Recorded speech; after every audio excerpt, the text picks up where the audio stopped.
Welcome back to Water Quality in the Pacific Northwest. Today we're covering one of our last three units. We're going to talk about waste and trash. We're talking about liquid waste right now. We'll be talking about wastewater treatment, which we started in the last unit, in unit number 38, septic systems today, and then move on to solid waste, and everything relates to how wastewater and solid waste affect water quality. So today in lecture 39, we're going to continue with our wastewater treatment section and then talk a little bit about septic systems. In our last lecture, in lecture 38, we talked a little bit about the wastewater treatment steps in a typical municipal plant. We talked about preliminary treatment and we talked about primary treatment. Today we're going to continue the discussion and talk about secondary treatment. Secondary treatment involves the removal of colloidal and dissolved organic material. We're talking about organic material that's so small that it doesn't settle out in gravity. It never settles. So instead of using gravity, which we did in preliminary and primary treatment, we have to rely on something else to get rid of our colloidal organic matter. And our organic matter, organic materials include things like little pieces of fecal material, little pieces of food waste, toilet paper, and the microbes that are attached to them. We call secondary treatment biological treatment, and that's because instead of depending upon gravity to remove this waste from the wastewater stream, we rely on microbes to actually break down the organic matter. So we're removing the colloidal and dissolved organic material, and we're using biological microorganisms or decomposers to break down the colloids to simple products like carbon dioxide and water. To do this, we need a system that has the decomposing organisms, and we need a system that's rich in oxygen so that these decomposers will do their job. There's more than one type of biological system that exists. We're going to talk a little bit about both, but we're not going to go into too much detail. We have what we call a fixed film system and a suspended growth system. Let's look at the fixed film system first. We also call the fixed film secondary treatment system the attached growth system. Basically, it includes a trickle filter and rotating biological contact. For instance, some of our old fixed film systems basically had a bed of gravel on the ground, and then we had an overhead sprinkler that put the wastewater on the gravel. It irrigated the gravel. Now the microorganisms were attached to the surfaces of the gravel, and then they are watered with the wastewater, and the microbes attached to the gravel would suck out the organic matter and utilize it. So a fixed film system includes trickle filter and rotating biological contact. Basically, the biomass grows on the media, it might be gravel, some other fixed film system, and the sewage water passes over it. And that means the microbes just suck or take the organic matter out of the sewage water and use that organic matter for their biological processes. The fixed film system worked really well in small communities. However, as cities and towns grew, we needed a system that was more efficient, or a system that didn't require that much land base to treat the organic materials. So we went to a suspended growth system, and this is a common type of system that we see in most large cities today. We also call it an activated sludge system. It's basically for large cities. Many middle-sized cities also use the suspended growth system as their form of biological treatment. Now, there's a lot of diagrams we can take a look at to see what suspended growth systems look at, so I'm going to show you a few diagrams very quickly. Here's a suspended growth system. Basically, the primary effluent that's already gone through primary treatment comes into an aeration tank that's oxygen rich and also contains the decomposers. So you've got an oxygen-rich system and decomposers that are pulling the colloidal organic matter out and decomposing it to carbon dioxide and water. And basically, we just keep on churning the water through this system until there's no organic materials left. It's a very efficient biological treatment system. Okay, if we go back to the beginning of our wastewater treatment system for a few moments and review, we go back to primary treatment. In primary treatment, remember the wastewater comes in and goes to a primary clarifier. The water sits in a tank for many, many hours, and during this process, the larger sized organic matter will settle out to the bottom due to gravity, and anything lighter than water, such as fats, oils, greases, waxes, will float to the top of the primary clarifier. Then, we remove the organic matter from the bottom, and we remove the organic material, skim it off the surface, and that becomes our sludge, our raw sludge. Okay, that's, again, is primary treatment. Then we go to secondary treatment, where we have an aeration basin. Basically, it's oxygen-rich. The microbes are consuming the small-sized organic matter, and we're left with simply carbon dioxide and water. We've basically gotten rid of the colloidal organic matter. Again, the aeration basin, where it's microbe and oxygen-rich, we're breaking down the colloidal organic matter.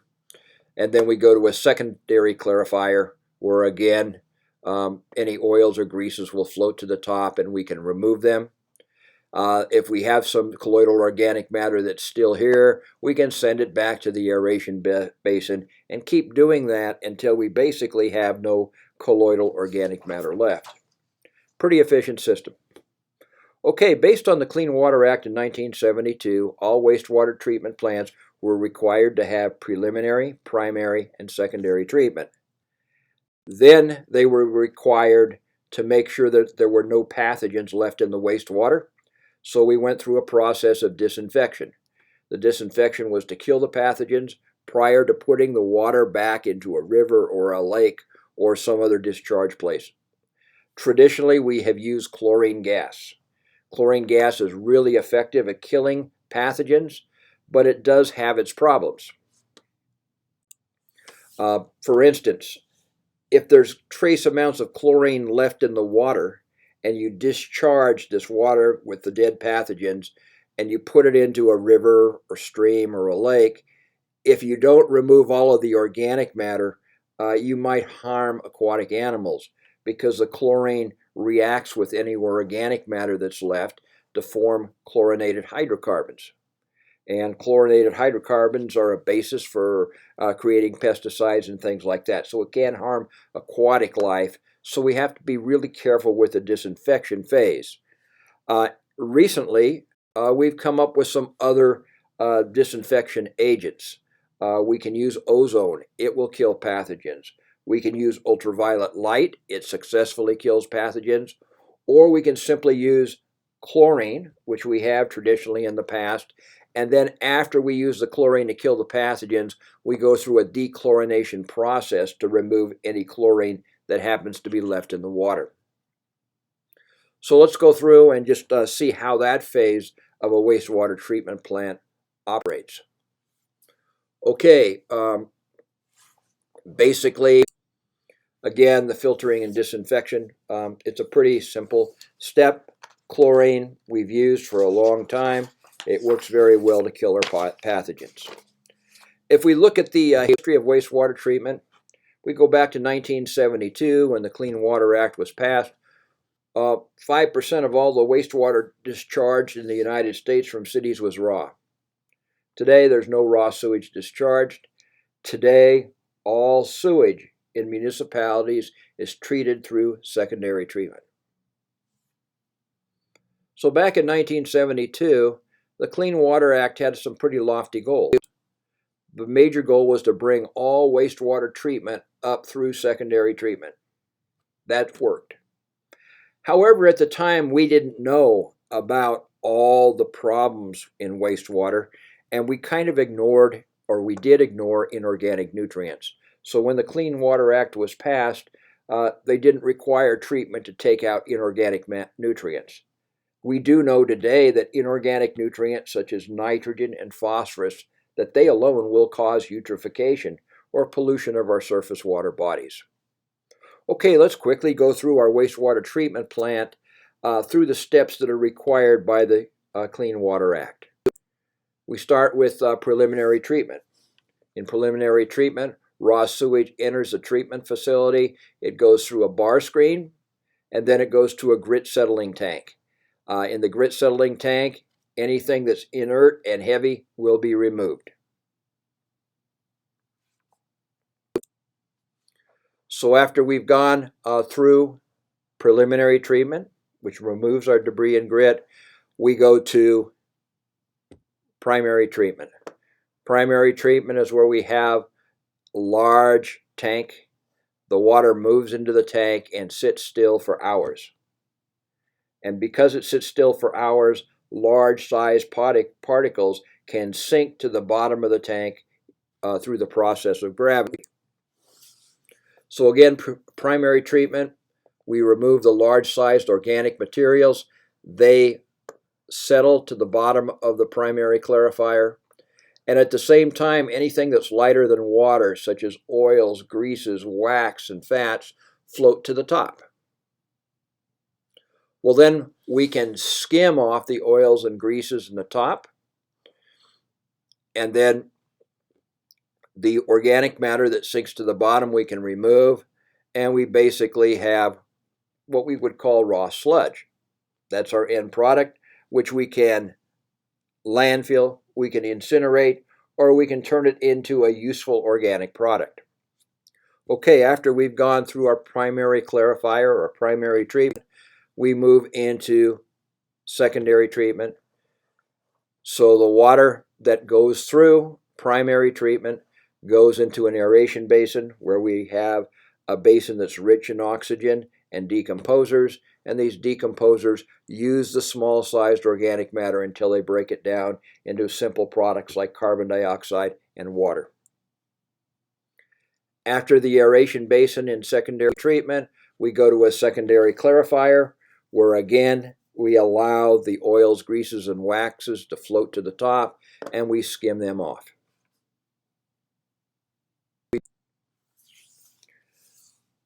Then we go to the process of getting rid of our pathogens, the pathogens that we haven't already killed. We filter the water and we disinfect it. We usually filter it with something like carbon, coal, or sand.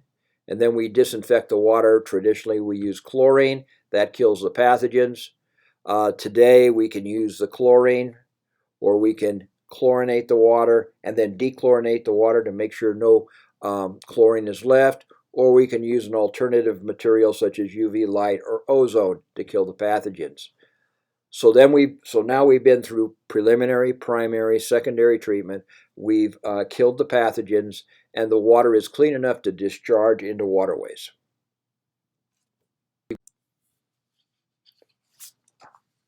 So that's basically wastewater treatment, where we've really cleaned water up. Now, I mentioned that we don't take out the inorganic nutrients, or we traditionally haven't taken out inorganic dissolved nutrients. Well, today it's recognized that we need an additional treatment that we call tertiary treatment in most communities to get rid of inorganic nutrients. We find that many communities throughout the country are slowly upgrading their treatment plants to tertiary treatment. It's a process that's not mandated by law, but if we want to clean up water and prevent things like eutrophication in surface waters, we need to employ tertiary treatment. There's some problems associated with tertiary treatment. Probably the biggest problem is it's a pretty expensive process. So we call this extra step of treatment tertiary or advanced treatment. And it's the removal of dissolved inorganic materials. Now, there are lots of different inorganic materials we could remove from water. We could take out nitrogen. We could take out phosphorus. We could take out salts. We'll remove different inorganic nutrients depending on our local situation. So we basically have different situations for different towns. For instance, if you live in a community where water is very scarce, you may want to take the salts out of the water and then reuse the water for drinking purposes. This has been done in the desert southwest of the United States. It's been done in very dry regions of the world. Desalination. The problem with it is it's a very costly process. Maybe the problem downriver is phosphorus, which causes eutrophication of water. So if we want to prevent eutrophication of surface water, we need to remove the phosphorus in the wastewater treatment plant. We can employ a chemical process that we call precipitation to remove the phosphorus. It's not cheap. It costs a lot of money. However, today communities are starting to do that where phosphorus is a problem within a water basin. Maybe nitrogen is our problem. We can take the nitrogen out of water under many circumstances. We use a process called denitrification. It's a biological process whereas the nitrogen is converted to a gas and then the gas goes up into the atmosphere. Remember, our atmosphere is already 79% nitrogen. So we can use these processes if we want to remove salts, if we want to remove nitrogen, or want to remove phosphorus. We collectively call these tertiary or advanced treatment.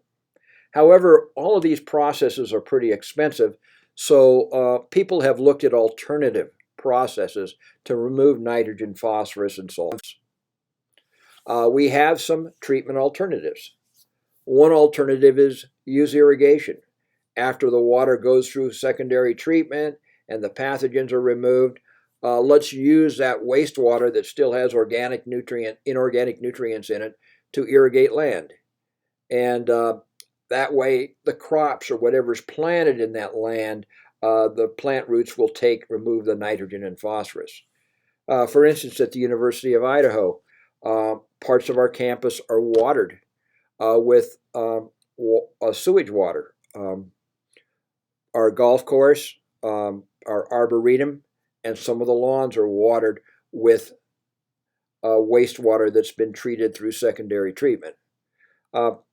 To have irrigation be effective, you need a land base where you can irrigate 12 months a year. If you live in a very cold climate, irrigation as a tertiary treatment alternative only works in the warm months of the year. In the cold months of the year, irrigation is not going to be effective. Another tertiary treatment alternative that has been employed, and we can find some plants here in the Pacific Northwest, is the use of what we call constructed wetlands. Plants in wetlands are really good at removing nutrients from water. So we can construct artificial wetlands and we can move the wastewater that's been treated through secondary treatment and had the pathogens killed through a wetland, and the plants in the wetland will remove the nitrogen and phosphorus. So we can use it to remove nutrients. We can use it as a natural filter. Now, we constructed these wetlands so it's not a natural composition of plants in a wetland, but it is a wetland. It is something that we can use. It's good for the environment. It's good for removing inorganic nutrients. Now, constructed wetlands are really a lot of people talking about them, particularly in warm climate areas. Climate may restrict how good a constructed wetland is. If you're in a cold month of the year and you live in a cold climate, these plants aren't going to be sucking up nutrients very much in the winter. But a lot of people think that these artificial wetlands can be a good, cheaper alternative to provide tertiary treatment for cities. Okay, so we've been through the wastewater treatment steps. We've been through preliminary, primary, secondary, and tertiary treatment. At the end of primary treatment, the large-sized organic matter that we've collected, we refer to as raw sludge. And we can collect quite a bit of raw sludge. We need to deal with that raw sludge at the end of primary treatment. We have some options. For dealing with raw sludge that is generated in primary treatment, that raw sludge is primarily water. It's 97 and 98% water and 2 to 3% organic matter. We can get rid of it, or we can use it as a useful product. So some of our treatment options, we can consider treatment and we can consider disposal. Basically, when we get our raw sludge, it's common to press out as much water as possible and then incinerate the organic matter that's left, or landfill the solids. Incinerate or landfill the solids that are left. However, that's kind of old hat. Today, we're looking at the raw sludge as a useful product. We're using it as something we can recycle. So we know that we can take that raw sludge and convert it to humus, which is an organic material that's rich in nutrients. We can basically use it as an organic fertilizer. Now we can convert raw sludge, which is a product of primary treatment, to humus two different ways. We can cook that raw sludge in an anaerobic digestion apparatus, which is basically removing air or removing oxygen. Or in the presence of oxygen, we can compost it. We compost it, we pasteurize it, which means we raise the temperature to kill any pathogens that might be there, and then we dry it down. So it's very common today for wastewater treatment plants to take that raw sludge that comes from primary treatment and convert it to humus. This is really recycling materials. So we see more and more humus that we can buy in home and garden stores. That is basically raw sludge that has been treated to make it a useful organic product. Now, 3/4 of the people in the United States live in cities and towns. And if you live in a city and town, your town has a municipal wastewater treatment plant. However, there are a lot of people out there. Almost 1/4 of the people in the country do not live in urban areas. So millions of homes in rural and suburban areas have their own individual wastewater treatment system that we call a septic system. The septic system functions much like a wastewater treatment plant, only that it's adaptable and used by a single residence. The septic system consists of two things. It consists of a septic tank and a drain field. Here's a diagram. We have a back of a house right here. The wastewater is flowing out of the house through a pipe, through a septic tank, and then finally to what we call a drain field. And this is a pretty clever system. The wastewater flows from the house into a septic tank. The organic materials, large-sized organic materials, settle into the bottom of the septic tank. So that kind of serves as primary and preliminary treatment. So anything heavy will settle to the bottom of the septic tank. Now, what does not settle is the water that contains the colloidal organic matter and dissolved nutrients, and it flows into the drain field.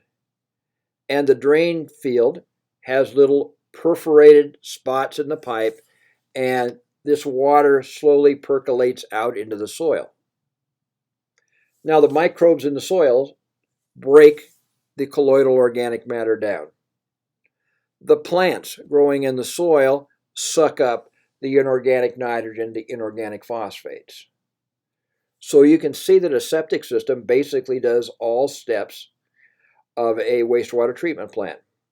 Preliminary and primary treatment are accomplished by the septic tank. Secondary and tertiary treatment are accomplished by the drain field. And basically the microbes in the soil decontaminate or kill the pathogens. It works out as a pretty nice system. So again, the wastewater flows from the house to a septic tank, and that septic tank's accumulating all that solid organic material.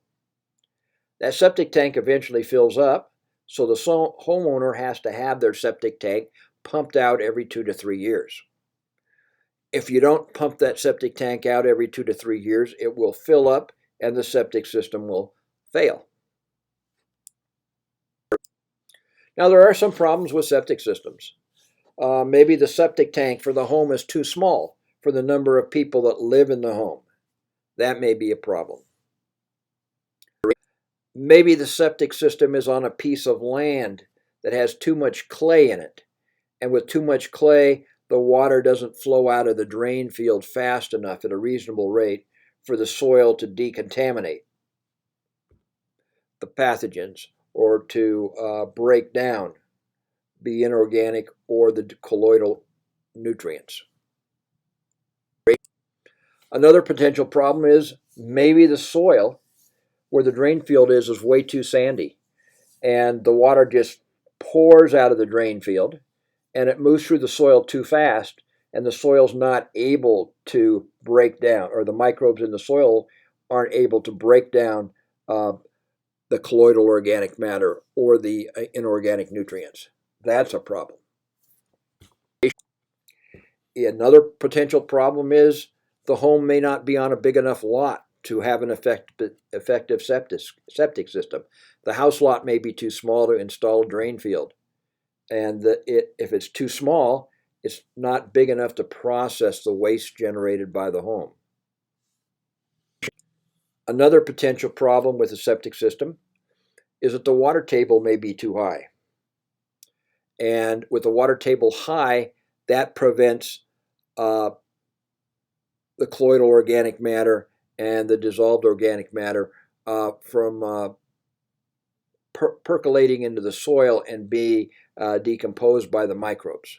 So you have to have a sizable piece of land that can't be too wet or too dry, too much clay or too much sand.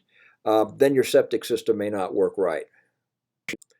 Because of this, in rural areas that are growing, as rural areas turn into suburban areas, the government encourages the conversion from septic systems to regular sewers.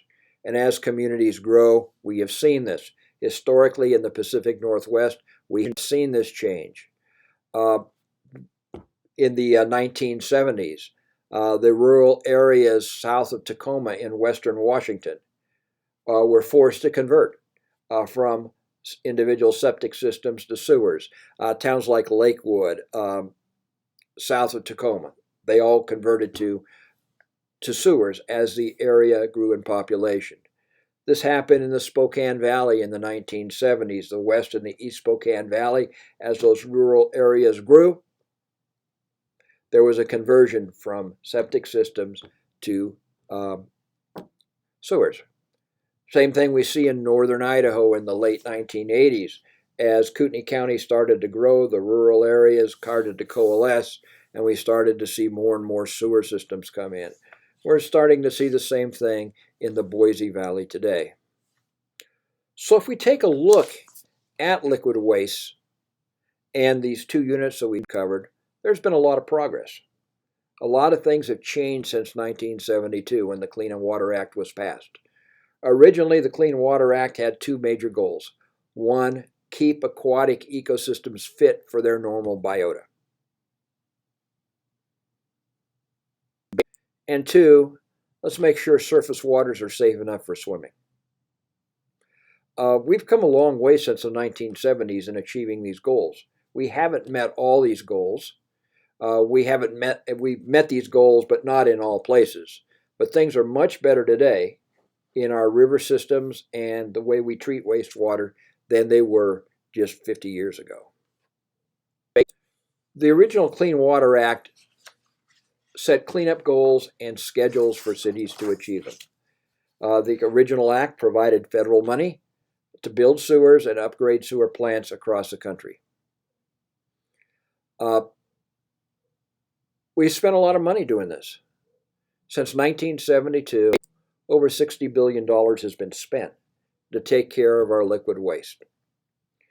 And if we take a look at the progress we've made, it's very important to note that today water bodies are much cleaner today than they were in the 1960s and early 70s. And that's saying a lot because our population in this country has almost doubled. The amount of industry and commerce in this country has more than doubled since the 60s and 70s. So we've really increased pressure on our water systems, but they're cleaner today than they were 50, 60 years ago. We do still have some remaining problems. Probably our biggest problem is we don't remove all inorganic nutrients from wastewater. That is something some communities are working on right now. It's just a very expensive goal. In addition, our rivers are pretty clean. There's lots of places that you can swim in rivers and lakes across the country. Probably the area that we have not made much progress when we talk about surface water quality being safe to swim is our beaches. We have not made that progress on the ocean front. So if we take a look at some of the remaining problems, states have ways of funding sewers and sewer improvement. Each state uses a different way of funding these. Idaho's kind of unique in that we have an Idaho Pollution Control Fund in Idaho, which a community can apply for to get a loan or a grant to improve their sewer system, even their drinking water system. We have this Idaho Pollution Control Fund. The source of funding is not too stable because the source of funding for the Idaho Pollution Control Fund is actually the state inheritance tax. So it really depends on who dies that year and how wealthy they are as to how much money is actually in the fund. But overall, wastewater treatment really protects surface water quality in this country and in most highly developed countries of the world, and things are getting better in our middle developed countries. So when we think of surface water quality and we think of urban areas, we have to realize that wastewater treatment is very, very important in keeping our water safe to swim in, safe for human health. Thank you for your attention. On top here, that's rich in decomposers and oxygen. It's decomposing any colloidal organic matter that's left. We go into a secondary clarifier where any oils and greases will float again to the top. We skim them off. So we've gone through preliminary, primary, and secondary treatment. And then we filter the water and disinfect it. The water's filtered with something like coal or sand, and then it's disinfected with chlorine, primarily. Maybe UV light, maybe ozone, maybe it's chlorinated and then dechlorinated. And then the effluent has been cleaned up. We've removed all the organic matter, we removed the pathogens, and then we discharge the treated wastewater into a waterway. In many cases, that the water that we discharge into the river is actually cleaner than the average amount of the average water in that river.